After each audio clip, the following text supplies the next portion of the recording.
my name's Daniel Kohn. Who am I looking at?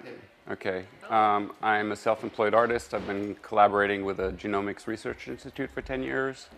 And I'm interested in the space between art and science, and more specifically, how we can use that to think about the larger space of culture and why we care about things. And what do you use drawing for? So I'm a kind of an imposter, I think, at this conference, because I haven't been drawing in a long time.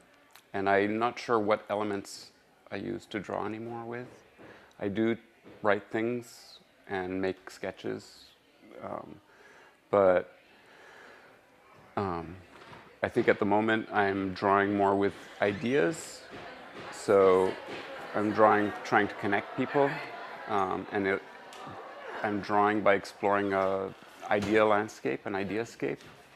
And so I guess in my head there are lines connecting all these things and discoveries when I meet new people. So there's some kind of parallel between idea space and the physical space of drawing. Nice. And in what ways do you find drawing to be indispensable? So one of the things, again, maybe it's drawing as a metaphor, but I think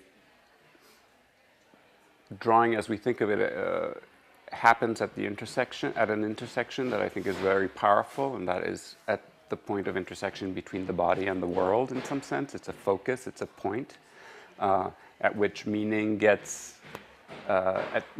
echoes, but it goes through that point. And the point, as was evoked through different people, the point becomes a line, and that line is pushed by the echo chamber of culture and how meaning gets created. If you make a line outside of that chamber, there is no meaning, it is just a line. But what we actually respond to are all of the sort of vibrations of meaning that come out from that point and then come back. It's a feedback mechanism. So, and finally, so what, as a community, do you think this gathered community can do to advocate, to have action, to sort of see this spread? Well, when I heard about thinking through drawing just on the internet and through searching stuff, and I really responded to the idea of thinking and drawing put in the same space, because we're in a cultural moment where thinking is not thought of as embodied. And so one of the things that's been coming back over and over is the embodiment of thought. And one of my questions is, how do arcs of meaning exist, and where are we at culturally or in our larger society in those arcs? So I imagine it as a sort of post-Newtonian space where we're trying to make meaning or trying to embrace complexity through meaning. So we're exploring tools that can give us access to the richness of the world around us rather than reduce it. We're exploring in a very branching way. And so I think I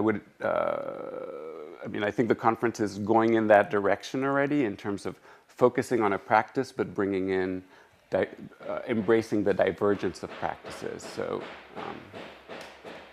and then I would add to that, as we look in, I think it's really important to keep looking out to how what we feel as very specifically our meaning, our discourse with the line, why does that mean anything, and does it mean if we're not in this collective space? So what do we share? That's enough. Thank you. All right.